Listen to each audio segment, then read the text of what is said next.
How's it going, guys? DragonStar Productions here, back with another video. And in this edition of Dragon Ball What Ifs, we are going to be making the Dragon Ball Legends exclusive character, Shallot, canon in the Dragon Ball story.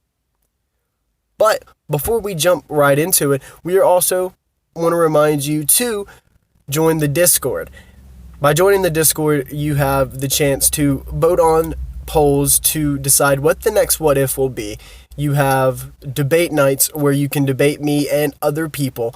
You can make your what if suggestions, talk to me, and even have exclusive what ifs on Discord. So there's a lot going on in Discord, so you guys really need to jump over there and join it. Anyway, I'm going to jump straight into the video now. Frieza had just called all Saiyans back to planet Vegeta. Bardock was having his suspicions of Frieza betraying the Saiyans, and he couldn't get anyone to believe him. While he was flying back, he even tried his partner Leek, which wasn't working. But, however, the story isn't going to cover Bardock. Instead, it will be covering his partner Leek. Leek was a Saiyan that was beside Bardock in the beginning of the Broly movie or in the Dragon Ball Minus panels. We could assume that he worked with Bardock on his missions and things like that, a part of his crew. However, in this story, he wasn't too shabby himself. Leek had a very respected power level of 8,500 and just about full control of his Zoro transformation. Leek, though, also wasn't just a fighter but had a family, a wife with not much fighting skills named Maisie, a pun off corn or maize, and two sons, Shallot and Giblet. Both sons proved to be great fighters in their own right. Shallot was more light and less violent. As for Giblet, he was all about blood, very polar opposites. But back to the story, Bardock is telling Leek of his suspicions of Frieza, but then they part their separate ways, as they do in the story. This is when Leek is met by Shallot and Giblet, who just got off of their own mission after being called back to planet Vegeta as well. They all begin discussing the reasons for being called, and this is when Leek actually explains to his family of Bardock's thoughts. Nobody pays too much attention for it, besides for Shallot. He was thinking of some similar things in his own head, but didn't say anything, thinking that he could have just been paranoid. Shallot then starts thinking to himself as his father Leek talks. He's understanding more and more of what he's actually saying and believes Bardock could be right. Later in the day, though, Bardock was interrupted before executing his plan to send Kakarot to Earth. "Is it true about Frieza exterminating the Saiyans?" states Shallot. Bardock replies, Shallot, you heard me talking about Frieza. I just think we're getting too strong and Frieza knows that. He has to." Shallot then agrees with Bardock. However, when Shallot told Bardock that he'd help fight beside him, who has a respectable power level of a younger Saiyan being around 1500, which was Raditz' power level when he came to Earth. But Bardock still denies. Instead, Bardock has the idea to send Shallot to Earth with his son Kakarot, and be able to tell the story of the Saiyans, but more importantly, keep the kid alive. Shallot agrees without question, for he looked up to Bardock for being such a great warrior. Shallot then, alongside Bardock, took a space pod apiece. They were both able to escape with the pods successfully and head back to shoot them off. They arrive back at Bardock's home, and he's able to explain to Gine that now, because Shallot is going with Kakarot, that he will be much safer. This makes Gine feel a bit better about the situation, but overall is still upset that she has to send off one of her youngest kids. Shallot climbs into the pod while crying. Kakarot gets shoved into the pod by his parents. We still see the crying pod scene with the hands on the glass, but now Shallot flies alongside Kakarot to Earth. However, because of Shallot's power level being pretty high, it is detected by Frieza, who sends off two of his own henchmen to follow behind them. So when Shallot and Kakarot finally crash into Earth, they had no clue, but they was going to have to fight as soon as they crawled out. When Shallot gets out, he uses his scouter and sees that two power levels about 800 or 1,000 are coming towards him. This actually slightly worries Shallot, even though that he's considered a great fighter but with two power levels around 1,000, he'll probably be defeated. But knowing that he promised Bardock that he'd keep Kakarot safe, he knew that he had to do everything in his power. So Shallot flies off from the pod and brings Kakarot alongside him. Shallot hides behind some trees and places Kakarot into a garden of a nearby home. Then Frieza's soldiers arrive and begin to search for Shallot, who has already broke his scouter. And the Frieza soldiers are able to find him pretty quick, but they were caught by another person before reaching Shallot, an elderly man. But as soon as Frieza's men are distracted, Shallot comes rushing in and takes his knee and crashes it into the back of a soldier, driving his fist, followed by his knee, right into the back as well. This fist was actually able to crack the spine, causing him to fall in agonizing pain. And before the other soldier could react, Shallot kicks him in the back. The soldier crashes into some trees, and then Shallot stays on the attack with a combination of punches and kicks. Shallot doesn't stop until the Frieza soldier falls completely limp onto his feet. He then crushes both of the Frieza's men scouters so that they couldn't hear what's going on. Shallot then goes back for Kakarot, but realizes that Kakarot isn't there. Shallot heads inside of the near home that the garden was. Inside, he sees the elderly man that was once distracting them before, trying to attempt to control Kakarot, who's crying and bickering. Shallot asked him why he took the boy. The man replies that he was eating his garden to shreds, and I figured I could at least cook him something. This actually intrigues Shallot as well, the idea of eating. It's been days, so Shallot says, "Make me a plate too. I'm game." The man nods and introduces himself as Gohan. Shallot eventually stays with Gohan for a while for the convenience factor. He starts training Kakarot every day. Slowly his power level starts to rise, and before you knew it, Kakarot had a pretty high power level himself. But he wouldn't get Zenkai's because Shallot wouldn't beat him to death. However, Gohan's training was very strict, but it was also in a much more manner way. Gohan taught Kakarot around the house and what to do in minor martial arts, and on very rare occasions, Shallot would join in himself. However, one night, it was a full moon that appeared in the sky, and Kakarot looked up at it.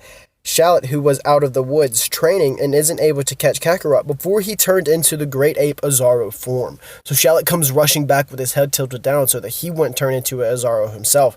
But before he could manage to return back, Kakarot had already crushed all the nearby houses, leaving Gohan dead. Shallot tries to calm down Kakarot, but this works to no prevail. He was completely wild, and Shallot was nowhere near Kakarot's power in this ape form, and didn't really have full control of himself if he went into the Azaro form, so didn't try to go into it. Shallot then is grabbed by Kakarot, who starts to squeeze. Shallot begins to scream in pain, but he is eventually able to pop himself out somehow. Shallot then shoots a blast right into the face of Kakarot. Kakarot, though, only gets angry and then shoots a mouth blast, and it barely misses Shallot. And Shallot then ducks down and flies through the giant legs of the great ape and shoots an energy barrage at the Kakarot's tail. This manages to cut off the tail of Kakarot, and he falls to the ground, completely passed out.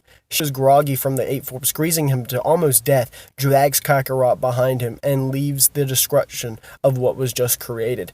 But as he's walking, he does come across a shiny orange ball with 4 stars on it, and a power pole that Gohan used to use in their training from time to time. He picks it up and he carries it with him, and the two start to fly. And when this happens, they actually notice that a girl in a car is screaming up at the two Saiyans. So Shallot flies down, and the girl introduces herself as Bulma, and then she sees the Dragon Ball that they had, and explains that what it is, and how it is a Dragon Ball, and that it gives you any wish you could possibly want.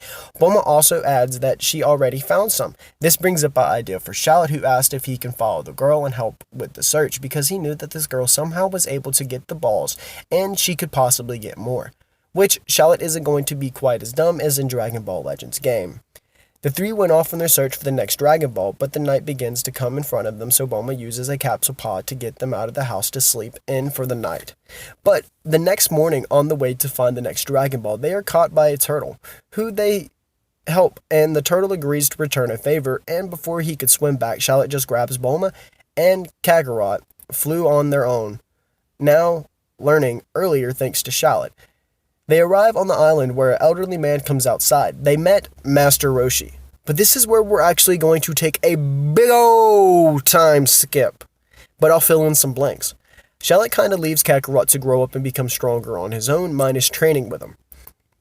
Shallot also would partake in training with Master Roshi just so that he could strengthen and improve his basic martial arts skills, making him much of a more-rounded fighter.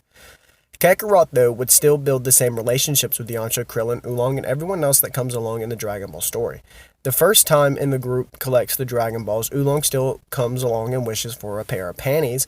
Shallot does partake in the destroying of the Red Ribbon Army just because it looks fun with Kakarot, which means it was destroyed even faster. General Blue and Tao, though, would both be left to Kakarot. Shallot then would also leave to Kakarot, who, Kakarot being a little bit stronger, was actually able to beat Tien and become a champion sooner, but because Shallot was there to keep him in check, Goku never built up an ego and had something to look up to. Shallot also in this time started to build an actual relationship with Launch. He actually gets along with both sides of her personality, which is quite surprising. The relationship would occur due to the training at Roshi's and always being around each other. With Shallot and Launch actually being close to the same age, Shallot and Launch would spend this time, and it wouldn't be nothing serious, but you could tell that there was a spark there. Shallot, though, would finally jump into the picture after the death of Krillin from Tambourine. This lit a fire, not only under Kakarot, but also under Shallot. Between Shallot and Kakarot, the underlings who were the children of King Piccolo stood no chance. However, the fight with the old King Piccolo actually changes. Like normal, Kakarot would get whooped by him, almost, but putting up a better fight. But right when the Demon King Piccolo throws Kakarot, Shallot rushes in. Shallot grabs him by the side of the head and pulls him into his knee. He then kicks Piccolo back and then starts wailing lefts and rights.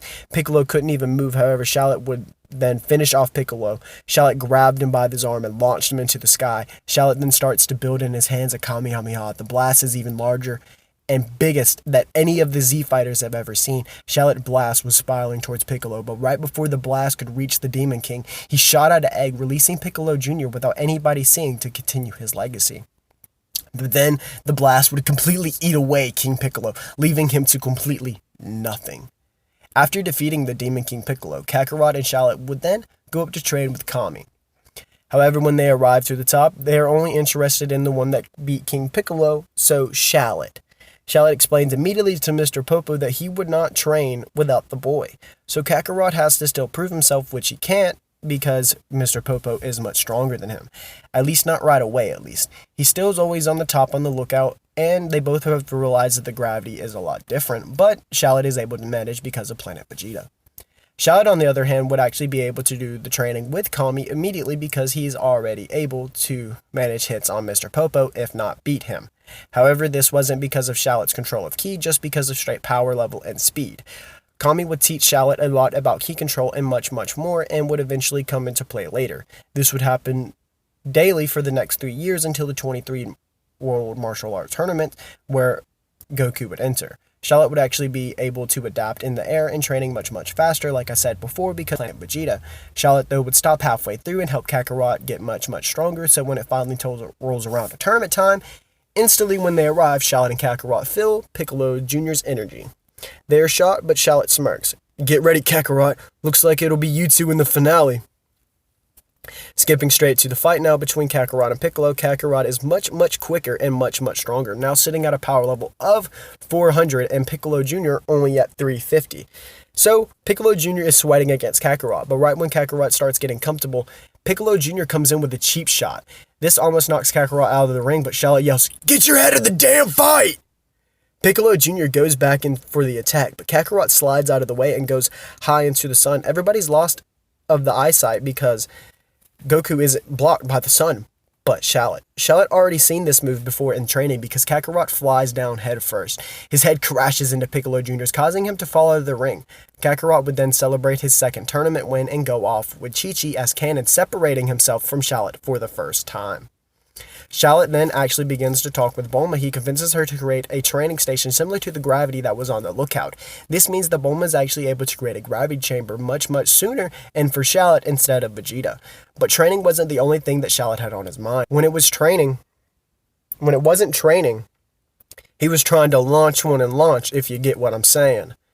But finally, we get to the Saiyan saga, or particularly the Raditz saga. Kakarot, Chi-Chi, and Gohan all arrive at Kami's house. When Shallot senses everyone's powers there, he and Launch both go as well, with their new son, Leek, after Shallot's father.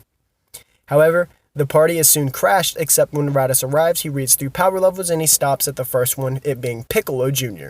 So Raditz dips out and then he arrives at Kami's house, but before he could introduce himself, Shallot looked over at Kakarot. "This is your brother, Kakarot. Raditz." Alright guys, I really hope you enjoyed this video. I had a whole lot of fun writing it. And like I said, you guys, you got to like this video, subscribe, turn on that bell notification to get all alerts of other updates. And don't forget to, once again, join my Discord where you can do a whole lot of fun stuff on there. Like I said, you can talk to me, exclusive Discord what ifs, game nights, debate nights. We're going to have all that fun stuff on there. You just got to join it. And don't forget to subscribe to GoHeezy, who has recently done a lot of love for this channel, like editing this intro, which is bomb. All right, guys, I'll catch you guys in the next one. This has been DragonStar Productions, and I'm out.